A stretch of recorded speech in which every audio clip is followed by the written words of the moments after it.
ప్రభువు నామానికి స్తోత్రం. ప్రతిరోజు వినడం ద్వారా ఒక సంవత్సరానికి బైబిల్ చదవడానికి ఈ ఛానల్ సహాయపడుతుంది. Please subscribe and support. హృదయపూర్వక ధన్యవాదాలు.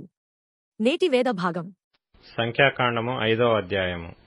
మరియు యెహోవా మోషేకు ఇలాగ సెలవిచ్చెను, ప్రతి కుష్ఠరోగిని, స్రావము గల ప్రతి వానిని, శవము ముట్టుట వలన అపవిత్రుడైన ప్రతి వానిని పాళెములో నుండి వెలివేయవలెనని ఇశ్రాయేలీలకు ఆజ్ఞాపించుము.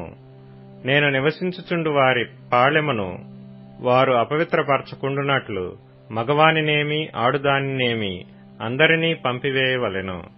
వారిని ఆ పాళెము వెలుపలికి వెళ్లగొట్టవలెను. ఇశ్రాయేలీయులు అలాగు చేసిరి. పాళెము వెలుపలికి అట్టి వారిని వెళ్లగొట్టిరి. యెహోవా మోషేకు ఆజ్ఞాపించినట్లు ఇశ్రాయేలీయులు చేసిరి. మరియు యెహోవా మోషేకు ఇలాగ సెలవిచ్చెను, నీవు ఇశ్రాయేలీయులతో, పురుషుడు గాని స్త్రీ గాని యెహోవా మీద తిరగబడి మనుషులు చేయు పాపములలో దేనినైనను చేసి అపరాధులగునప్పుడు వారు తాము చేసిన పాపమును ఒప్పుకొనవలెను. మరియు వారు తమ అపరాధము వలని నష్టమును సరిగా నిచ్చుకొని దానిలో 5వ వంతు దానితో కలిపి ఎవనికి విరోధముగా ఆ అపరాధము చేసిరో వానికిచ్చుకొనవలెను. ఆ అపరాధ నష్టమును తీసుకొనుటకు ఆ మనుష్యునికి రక్త సంబంధి లేని ఎడల యెహోవాకు చెల్లింపవలసిన అపరాధ నష్టమును యాజకుడు వాని నిమిత్తము ప్రాయశ్చిత్తము చేయుటకై అర్పించిన ప్రాయశ్చిత్తార్థమైన పొట్టేలును యాజకుని వగును. ఇశ్రాయేలీయులు యాజకునికి తెచ్చు ప్రతిష్ఠితమైన వాటన్నిటిలో ప్రతిష్ఠింపబడిన ప్రతి వస్తువు యాజకుని వగును. ఎవడైనను ప్రతిష్ఠించినవి అతని వగును. ఎవడైనను యాజకునికి ఏమైనను ఇచ్చిన ఎడల అది అతని దగునని చెప్పుము. యెహోవా మోషేకు ఇలాగ సెలవిచ్చెను, నీవు ఇశ్రాయేలీయులతో ఇట్లనము, ఒకని భార్య త్రోవ తప్పి వానికి ద్రోహము చేసిన ఎడల, అనగా వేరొకడు ఆమెతో వీర్యస్ఖలనముగా శయనించిన ఎడల, ఆమె భర్తకు ఆ సంగతి తెలియబడక వాని కన్నులకు మరుగైయుండి ఆమె అపవిత్రపరచబడిన దనుటకు సాక్ష్యము లేకపోయినను, ఆమె పట్టుబడకపోయినను, వాని మనసులో రోషము పుట్టి అపవిత్రపరచబడిన తన భార్య మీద కోపబడిన ఎడల, లేక వాని మనస్సులో రోషము పుట్టి అపవిత్రపరచబడని తన భార్య మీద కోపబడిన ఎడల, ఆ పురుషుడు యాజకుని యొద్దకు తన భార్యను తీసుకుని వచ్చి ఆమె విషయము తూమెడు యవల పిండిలో 10వ వంతును తేవలెను. వాడు దానిమీద తైలము పోయకూడదు, దానిమీద సాంబ్రాణి వేయకూడదు. ఎలయనగా అది రోష విషయమైన నైవేద్యము, అనగా దోషమును జ్ఞాపకము చేయుటకై జ్ఞాపకార్థమైన నైవేద్యము. అప్పుడు యాజకుడు ఆమెను దగ్గరకు తీసుకుని వచ్చి యెహోవా సన్నిధిని ఆమెను నిలువబెట్టవలెను. తరువాత యాజకుడు మంటి కుండతో పరిశుద్ధమైన నీళ్లు తీసుకొనవలెను. మరియు యాజకుడు మందిరములో నేలనున్న ధూళి కొంచెము తీసుకొని ఆ నీళ్లలో వేయవలెను. తరువాత యాజకుడు యెహోవా సన్నిధిని ఆ స్త్రీని నిలువబెట్టి ఆ స్త్రీ తల ముసుకును తీసి రోష విషయమైన నైవేద్యమును, అనగా ఆ జ్ఞాపకార్థమైన నైవేద్యమును ఆమె చేతులలో ఉంచవలెను. శాపము పొందించు చేదు నీళ్లు యాజకుని చేతిలో ఉండవలెను. అప్పుడు యాజకుడు ఆ స్త్రీ చేత ప్రమాణము చేయించి ఆమెతో చెప్పవలసినదేమనగా, ఏ పురుషుడును నీతో శయనింపని ఎడలను, నీవు నీ భర్తకు అధీనురాలవైనప్పుడు నీవు తప్పిపోయి అపవిత్రమైన కార్యము చేయకపోయిన ఎడలను శాపము కలుగచేయు ఈ చేదు నీళ్ల నుండి నిర్దోషివి కమ్ము. నీవు నీ భర్తకు అధీనురాలవైనప్పుడు నీవు త్రోవ తప్పి అపవిత్రపరచబడిన ఎడల, అనగా నీ భర్తకు మారుగా వేరొక పురుషుడు నీతో కూటమి చేసిన ఎడల, యెహోవా నీ నడుము పడునట్లు నీ కడుపు ఉబ్బునట్లును చేయుట వలన యెహోవా నీ జనుల మధ్యను నిన్ను శపథమునకును ప్రమాణమునకును ఆస్పదముగా చేయుగాక. శాపము కలుగజేయు ఈ నీళ్లు నీ కడుపు ఉబ్బునట్లును నీ నడుము పడునట్లును చేయుటకు నీ కడుపులోనికి పోవునని చెప్పి, యాజకుడు ఆ స్త్రీ చేత శపథ ప్రమాణము చేయించిన తరువాత ఆ స్త్రీ ఆమెన్ అని చెప్పవలెను. తరువాత యాజకుడు పత్రము మీద ఆ శపథములను రాసి ఆ చేదు నీళ్లతో వాటిని తుడిచి శాపము కలుగచేయు ఆ చేదు నీళ్లను ఆ స్త్రీకి త్రాగింపవలెను. శాపము కలుగచేయు ఆ నీళ్లు ఆమెలోనికి చేదు పుట్టించును. మరియు యాజకుడు ఆ స్త్రీ చేతి నుండి దోష విషయమైన ఆ నైవేద్యమును తీసుకొని యెహోవా సన్నిధిని ఆ నైవేద్యమును అల్లాడించి బలిపీఠమునొద్దకు దాని తేవలెను. తరువాత యాజకుడు దానికి జ్ఞాపకార్థమైనదిగా ఆ నైవేద్యములో నుండి పిడికెడు తీసి బలిపీఠం మీద దాని దహించి ఆ నీళ్లు ఆ స్త్రీకి త్రాగింపవలెను. అతడు ఆమెకు ఆ నీళ్లు త్రాగించిన తరువాత జరుగునదేదనగా, ఆమె అపవిత్రపరపబడి తన భర్తకు ద్రోహము చేసిన ఎడల శాపము కలగచేయు ఆ నీళ్లు చేదై ఆమెలోనికి చేరిన తరువాత ఆమె కడుపు ఉబ్బును, ఆమె నడుము పడిపోవును. ఆ స్త్రీ తన జనుల మధ్య శాపమునకు ఆస్పదముగా నుండును. ఆ స్త్రీ అపవిత్రపరపబడక పవిత్రురాలై ఉండిన ఎడల ఆమె నిర్దోషి అయి గర్భవతియగునని చెప్పుము. రోషము విషయమైన విధి ఇదే.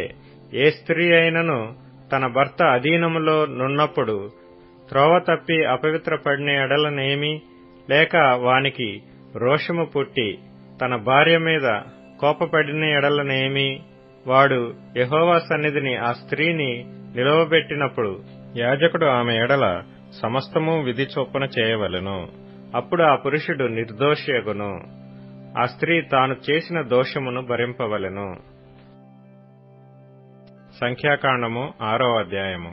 మరియు యెహోవా మోషేకు ఇలాగు సెలవిచ్చెను, నీవు ఇశ్రాయేలీలతో ఇట్లనుము, పురుషుడే గాని స్త్రీయే గాని యెహోవాకు నాజీరగుటకు ఎవరైనను మ్రొక్కుకొని తన్ను తాను ప్రత్యేకించుకొనిన ఎడల వాడు ద్రాక్షారస మద్యములను మానవలెను. ద్రాక్షారసపు చిరకనైనను మద్యపు చిరకనైనను త్రాగవలదు. ఏ ద్రాక్షారసమునైనను త్రాగవలదు. పచ్చివి గాని ఎండినవి గాని ద్రాక్ష పండ్లను తినవలదు. అతడు ప్రత్యేకముగా నుండి దినములన్నీయు పచ్చికాయలే గాని పైతోలే గాని ద్రాక్షవల్లిని పుట్టిన దేదియు తినవలదు. అతడు నాజీరగుటకు మ్రొక్కుకొనిన దినములన్నిటిలో మంగళ కత్తి అతని తల మీద వేయవలదు. అతడు యెహోవాకు తన్ను తాను ప్రత్యేకించుకొనిన దినములు నెరవేరు వరకు అతడు ప్రతిష్ఠితుడై తన వెంట్రుకలను ఎదుగనీయవలెను. అతడు యెహోవాకు ప్రత్యేకముగా నుండి దినములన్నిటిలో ఏ శవమును ముట్టవలదు. తన దేవునికి మీదు కట్టబడిన తల వెంట్రుకలు అతని తల మీద నుండును గనుక అతని తండ్రి గాని తల్లి గాని సహోదరుడు గాని సహోదరి గాని చనిపోయినను వారిని బట్టి అతడు తన్ను తాను అపవిత్రపరచుకొనవలదు. అతడు ప్రత్యేకముగా ఉండు దినములన్నీయు అతడు యెహోవాకు ప్రతిష్ఠితుడుగా ఉండును.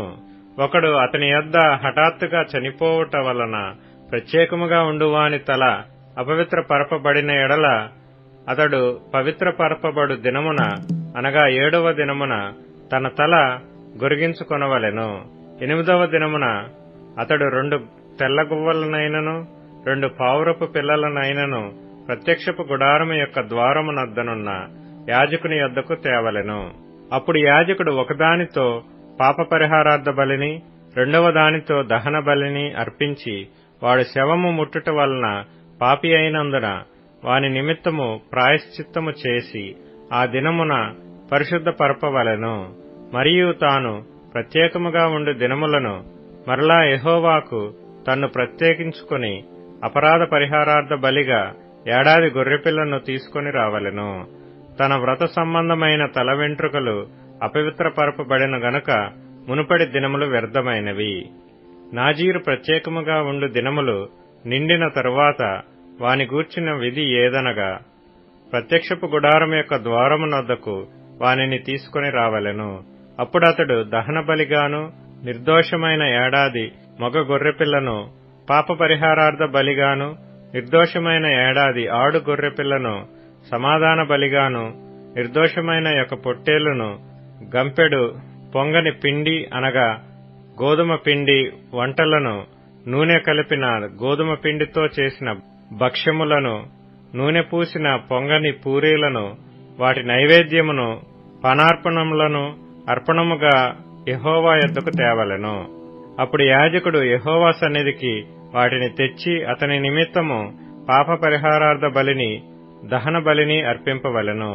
యాజకుడు ఆ గంపెడు పొంగని భక్ష్యములతో ఆ పొట్టేలును యెహోవాకు సమాధాన బలిగా అర్పింపవలెను. వాని నైవేద్యమును వాని పానార్పణమును అర్పింపవలెను. అప్పుడు ఆ నాజీరు ప్రత్యక్షపు గుడారము యొక్క ద్వారమునొద్ద తన వ్రత సంబంధమైన తన తల వెంట్రుకలు గొరిగించుకొని ఆ వ్రత సంబంధమైన తన తల వెంట్రుకలు తీసుకొని సమాధాన బలి ద్రవ్యము క్రిందనున్న అగ్నిలో వేయవలెను. మరియు యాజకుడు ఆ పొట్టేలు యొక్క వండిన జబ్బను ఆ గంపలో నుండి పొంగని ఒక భక్ష్యమును పొంగని ఒక పూరీని తీసుకొని నాజీరు తన వ్రత సంబంధమైన వెంట్రుకలు గొరిగించుకొనిన పిమ్మట అతని చేతుల మీద వాటినుంచవలెను. తరువాత యాజకుడు యెహోవా సన్నిధిని అల్లాడింపబడు అర్పణముగా వాటిని అల్లాడింపవలెను. అల్లాడింపబడు బోరతోనూ ప్రతిష్ఠితమైన జబ్బతోనూ అది యాజకునికి ప్రతిష్ఠితమగును. తరువాత ఆ నాజీరు ద్రాక్షారసము త్రాగవచ్చును. మ్రొక్కుకొనిన నాజీరు తన కలిమి కొలది ఇచ్చు దాని గూర్చిన విధియు, అతడు నాజీరై ఉన్నందున యెహోవాకు అర్పింపవలసిన దాని గూర్చిన విధియు ఇదే. తాను మ్రొక్కుకొనిన మ్రొక్కుబడి చొప్పున నాజీరును గూర్చిన విధిని బట్టి ఇది అంతయు చేయవలెనని చెప్పుము. యెహోవా మోషేకు ఇలాగ సెలవిచ్చెను, నీవు అహరోనుతోనూ అతని కుమారులతోనూ ఇలాగనుము, మీరు ఇశ్రాయేలీయులను ఇలాగు దీవింపవలెను. యెహోవా నిన్ను ఆశీర్వదించి నిన్ను కాపాడునుగాక. యెహోవా నీకు తన సన్నిధిని ప్రకాశింపచేసి నిన్ను కరుణించునుగాక. యెహోవా నీ మీద తన సన్నిధి కాంతి ఉదయింపచేసి నీకు సమాధానము కలుగుచేయునుగాక. అట్లు వారు ఇశ్రాయేలీయుల మీద నా నామమును ఉచ్చరించుట వలన నేను వారిని ఆశీర్వదించెదను. అపోస్తలుల కార్యములు 23వ అధ్యాయం. పౌలు మహాసభ వారిని తేరిచూచి, సహోదరులారా, నేను నేటి వరకు కేవలము మంచి మనస్సాక్షి గల వాడనై దేవుని ఎదుట నడుచుకొనుచుంటినని చెప్పాను. అందుకు ప్రధాన యాజకుడైన అననీయ అతని నోటి మీద కొట్టుడని దగ్గర నిలిచియున్న వారికి ఆజ్ఞాపింపగా, పౌలు అతనిని చూచి, సున్నము కొట్టిన గోడా, దేవుడు నిన్ను కొట్టును. నీవు ధర్మశాస్త్రము చొప్పున నన్ను విమర్శింప కూర్చుండి ధర్మశాస్త్రమునకు విరోధముగా నన్ను కొట్టనాజ్ఞాపించుచున్నావా అనెను. దగ్గర నిలిచియున్నవారు, నీవు దేవుని ప్రధాన యాజకుని దూషించెదవా అని అడిగిరి. అందుకు పౌలు, సహోదరులారా, ఇతడు ప్రధాన యాజకుడని నాకు తెలియలేదు. నీ ప్రజల అధికారిని నిందింపవద్దు అని వ్రాయబడి ఉన్నదనెను. వారిలో ఒక భాగము సద్దూకయులును మరి ఒక భాగము పరిసయ్యులునై ఉన్నట్టు పౌలు గ్రహించి, సహోదరులారా, నేను పరిసయ్యుడను, పరిసయ్యుల సంతతివాడను. మనకున్న నిరీక్షణను గూర్చియు మృతుల పునరుత్థానమును గూర్చియు నేను విమర్శింపబడుచున్నానని సభలో బిగ్గరగా చెప్పాను. అతడలాగు చెప్పినప్పుడు పరిసయ్యులకును సద్దూకయులకును కలహము పుట్టినందున ఆ సమూహము 2 పక్షములు ఆయెను. సద్దూకయులు పునరుత్థానము లేదనియు దేవదూతయైనను ఆత్మయైనను లేదనియు చెప్పుదురు. గాని పరిసయ్యులు రెండును కలవని ఒప్పుకొందురు. అప్పుడు పెద్ద గొల్లు పుట్టెను. పరిసయ్యుల పక్షముగా ఉన్న శాస్త్రులలో కొందరు లేచి, ఈ మనుషుని యందు ఏ దోషమును మాకు కనబడలేదు. ఒక ఆత్మయైనను దేవదూతయైనను అతనితో మాటలాడి ఉండవచ్చునని చెప్పుచు తగువలాడిరి. కలహం ఎక్కువైనప్పుడు వారు పౌలును చీల్చివేయుదురేమో అని సహస్రాధిపతి భయపడి, మీరు వెళ్లి వారి మధ్య నుండి అతనిని బలవంతముగా పట్టుకొని కోటలోనికి తీసుకొని రండని సైనికులకు ఆజ్ఞాపించెను. ఆ రాత్రి ప్రభువు అతని యుద్ధ నిల్చుండి, ధైర్యముగా ఉండుము, యెరూషలేములో నన్ను గూర్చి నీవేలాగు సాక్ష్యమిచ్చితివో అలాగున రోమాలో కూడా సాక్ష్యమియ్యవలసి ఉన్నదని చెప్పాను. ఉదయమైనప్పుడు యూదులు కట్టుకట్టి తాము పౌలును చంపు వరకు అన్నపానములు పుచ్చుకొనమని ఒట్టు పెట్టుకొనిరి. ఈ కుట్రలో చేరిన వారు 40 మంది కంటే ఎక్కువ. వారు ప్రధాన యాజకుల యొద్దకును పెద్దల యొద్దకును వచ్చి, మేము పౌలును చంపు వరకు ఏమీ రుచి చూడమని గట్టిగా ఒట్టు పెట్టుకొని ఉన్నాము. కాబట్టి మీరు మహాసభతో కలిసి అతనిని గూర్చి మరి పూర్తిగా విచారించి తెలుసుకొనబోవునట్టు అతనిని మీ యొద్దకు తీసుకుని రమ్మని సహస్రాధిపతితో మనవి చేయుడి. అతడు దగ్గరకు రాకమునుపే మేమతని చంపుటకు సిద్ధపడియున్నామని చెప్పిరి. అయితే పౌలు మేనల్లుడు వారు పొంచియున్నారని విని వచ్చి కోటలో ప్రవేశించి పౌలుకు ఆ సంగతి తెలిపెను. అప్పుడు పౌలు శతాధిపతులతో నొగనిని తన యొద్దకు పిలిచి, ఈ చిన్నవాణిని సహస్రాధిపతి యొద్దకు తోడుకొని పొమ్ము, ఇతడు అతనితో ఒక మాట చెప్పుకొనవలెనని యున్నాడనెను. శతాధిపతి సహస్రాధిపతి యొద్దకతని తోడుకొని పోయి, ఖైదీ అయిన పౌలు నన్ను పిలిచి నీతో ఒక మాట చెప్పుకొనవలయున్నా ఈ పడుచువానిని నీ యొద్దకు తీసుకొని పొమ్మని నన్ను అడిగెనని చెప్పెను.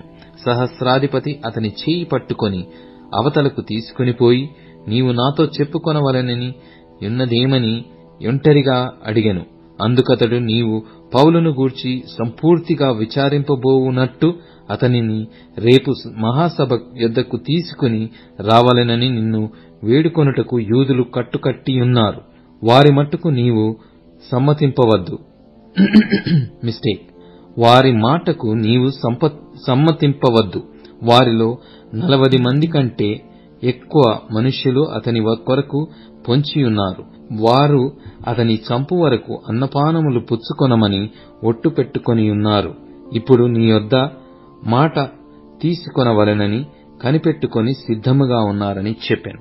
అందుకు సహస్రాధిపతి, నీవు ఈ సంగతి నాకు తెలిపితివని ఎవనితోనూ చెప్పవద్దని ఆజ్ఞాపించి ఆ పడుచువానిని పంపివేశెను. తరువాత అతడు శతాధిపతులలో 2 తన యొద్దకు పిలిచి, కైసరయ వరకు వెళ్ళుటకు 200 మంది సైనికులను, 70 మంది గుర్రపు రౌతులను, 200 మంది ఈటెల వారిని రాత్రి 9 గంటలకు సిద్ధపరిచి పౌలును ఎక్కించి అధిపతి అయిన ఫేలిక్సు నొద్దకు భద్రముగా తీసుకుని పోవుటకు గుర్రములను సిద్ధపరచుడని చెప్పెను. మరియు ఈ ప్రకారముగా ఒక పత్రిక వ్రాసెను.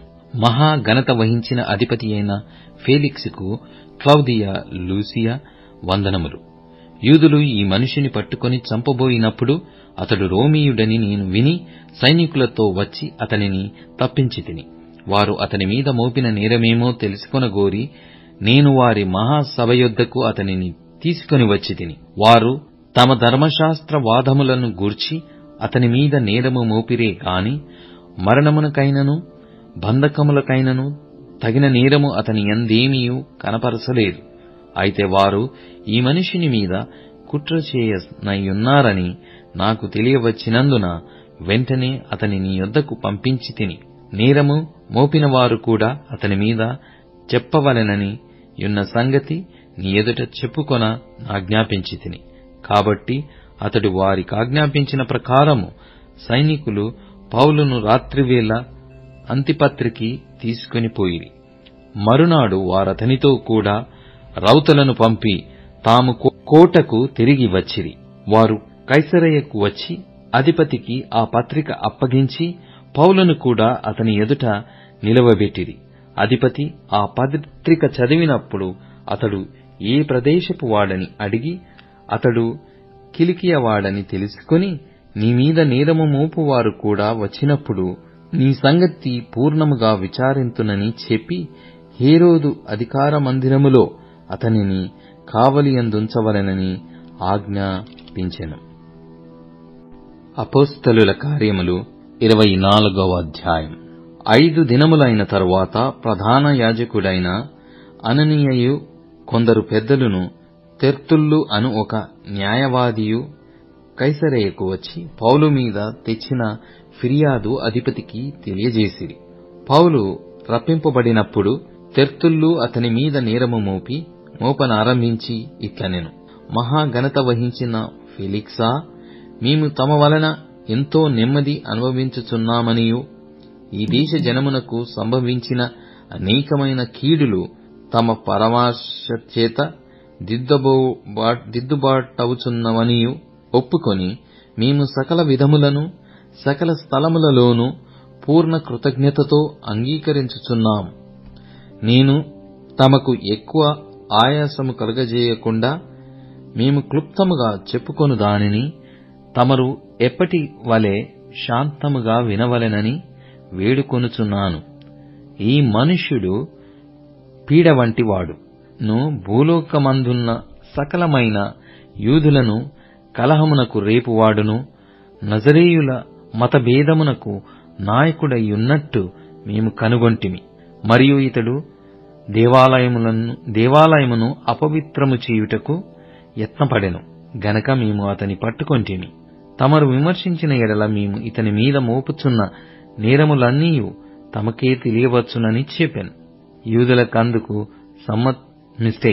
యూదులందుకు సమ్మతించి ఈ మాటలు నిజమే అని చెప్పిరి.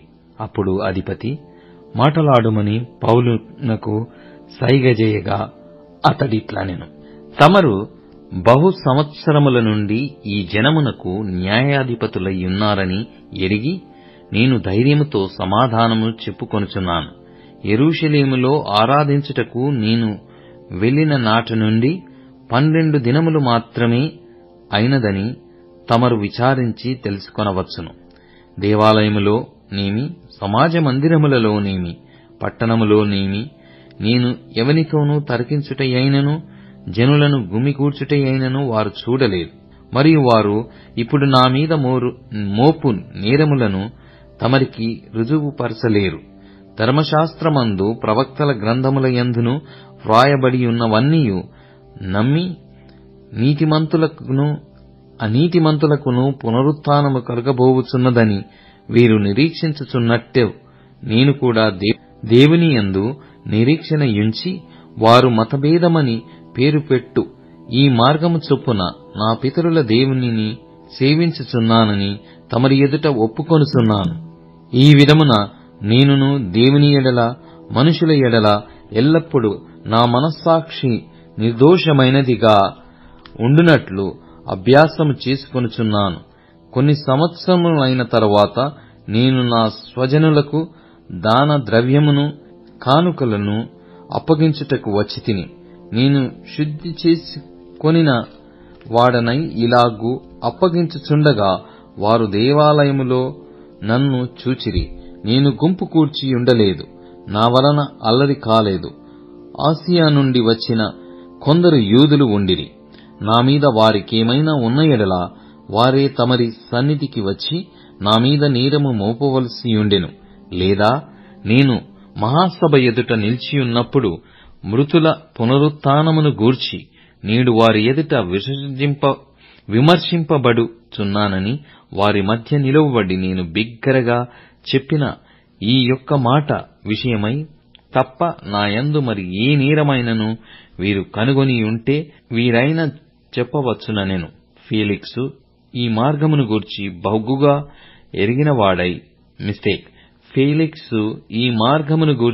బహుగా ఎరిగినవాడై సహస్రాధిపతి అయిన లూసియా వచ్చినప్పుడు మీ సంగతి నేను విచారించి తెలుసుకొందునని చెప్పి విమర్శ నిలుపచేసెను. మరియు అతని విడిగా కావలిలో ఉంచి అతనికి పరిచారము చేయుటకు అతని స్వజనులలో ఎవరిని ఆటంకపరచకూడదని శతాధిపతికి ఆజ్ఞాపించెను. కొన్ని దినములైన తరువాత ఫేలిక్సు యూదురాలైన ద్రుసిల్ల అను తన భార్యతో కూడా వచ్చి పౌలును పిలిపించి క్రీస్తు యేసునందలి విశ్వాసమును గూర్చి అతడు బోధింపగా వినెను. అప్పుడతడు నీతిని గూర్చియు ఆశా నిగ్రహమును గూర్చియు రాబోవు విమర్శను గూర్చియు ప్రసంగించుచుండగా ఫేలిక్సు మిగుల భయపడి, ఇప్పటికి వెళ్ళుము, నాకు సమయమైన నిన్ను పిలువనంపింతునని చెప్పాను. తరువాత పౌలు వలన తనకు ద్రవ్యము దొరకునని ఆశించి మాటిమాటికి అతనిని పిలిపించి అతనితో సంభాషణ చేయుచుండెను. 2 సంవత్సరములైన తరువాత ఫేలిక్సుకు ప్రతిగా పోర్కియు ఫేస్తు వచ్చెను. అప్పుడు ఫేలిక్సు యూదుల చేత మంచివాడనిపించుకొనవలెనని కోరి పౌలును బంధకములలోనే విడిచిపెట్టిపోయెను. కీర్తనల గ్రంథం 62వ కీర్తన. నా ప్రాణము దేవుని నమ్ముకొని మౌనముగా ఉన్నది. ఆయన వలన నాకు రక్షణ కలుగును. ఆయనే నా ఆశ్రయదుర్గము, ఆయనే నా రక్షణకర్త. ఎత్తైన నా కోట ఆయనే, నేను అంతగా కదిలింపబడను. ఎన్నాళ్లు మీరు ఒకనిపై బడుదురు? ఒరుగుచున్న గోడను, పడబోవు కంచెను ఒకడు పడద్రోయునట్లు మీరందరూ ఎన్నాళ్లు ఒకని పడద్రోయజూచుదురు? అతని ఔన్నత్యము నుండి అతని పడద్రోయుటకే వారు ఆలోచించుదురు. అబద్ధమాడుట వారికి సంతోషము.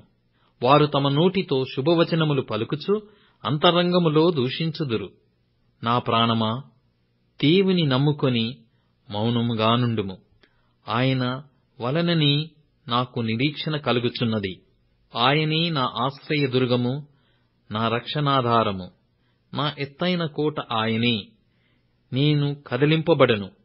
నా రక్షణకు, నా మహిమకు దేవుడే ఆధారము.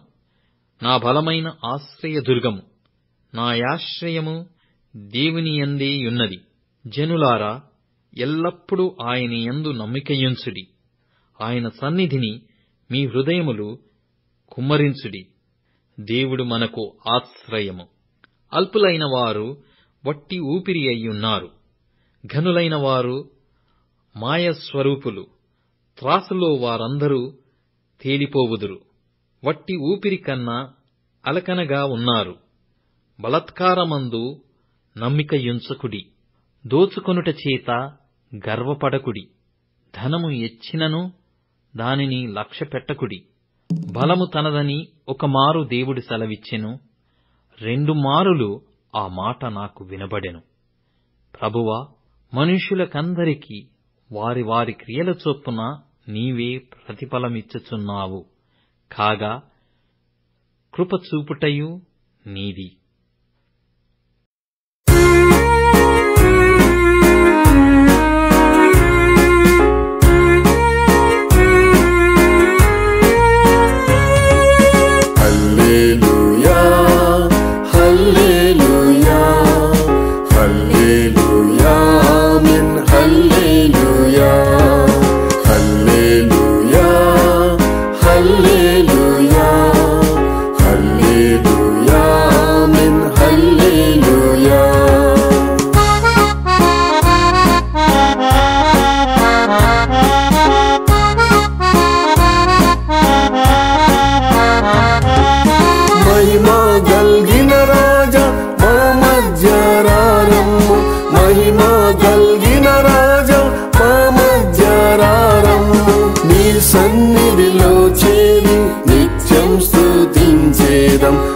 సన్నిధిలో చేరి నిత్యం స్తుతించేదం. హల్లెలూయా, హల్లెలూయా, హల్లెలూయా, ఆమేన్. హల్లెలూయా, హల్లెలూయా, హల్లెలూయా, హల్లెలూయా, ఆమేన్. హల్లెలూయా.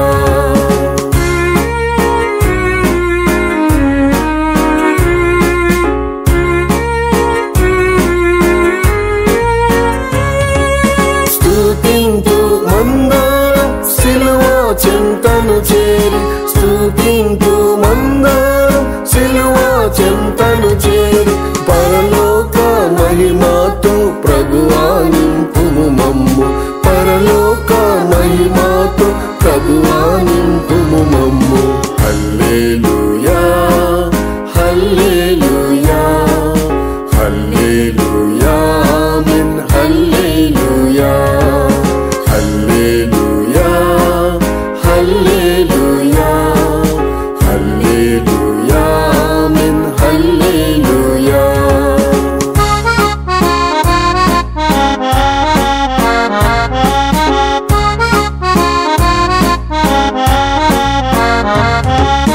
ఆశ్రయ దుర్గము ఆత్మస్వరూపుడా, ఆశ్రయ దుర్గము ఆత్మస్వరూపుడా, నీతో జీవించుటయే మా భాగ్యమే కదా. నీతో జీవించుటయే మా భాగ్యమే కదా. హల్లెలూయా, హల్లెలూయా, హల్లెలూయా, ఆమేన్. హల్లెలూయా, హల్లెలూయా,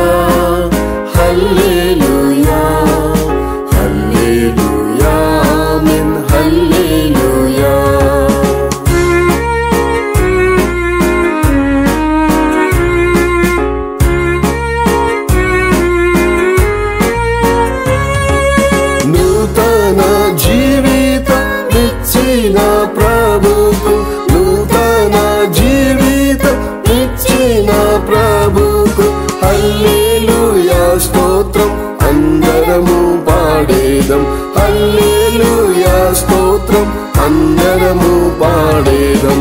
హల్లెలూయా హల్లెలూయా హల్లెలూయా ఆమేన్. హల్లెలూయా హల్లెలూయా హల్లెలూయా హల్లెలూయా ఆమేన్. హల్లెలూయా.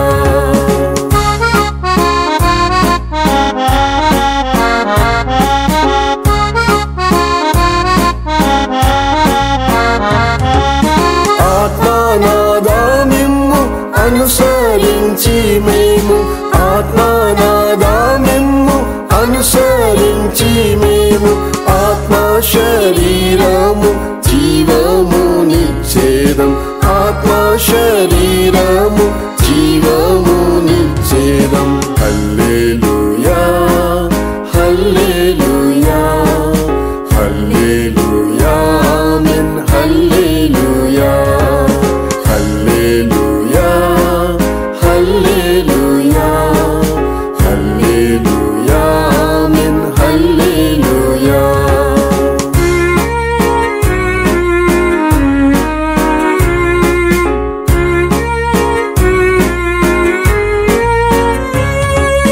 హల్లెలూయా శబ్దం ఆనంద శబ్దమే. హల్లెలూయా శబ్దం ఆనంద శబ్దమే. ఆనందం ఆనందం మహా ఆనందమే. ఆనందం ఆనందం మహా ఆనందమే. హల్లెలూయా హల్లెలూయా హల్లెలూయా ఆమేన్. హల్లెలూయా హల్లెలూయా హల్లెలూయా హల్లెలూయా ఆమేన్. హల్లెలూయా.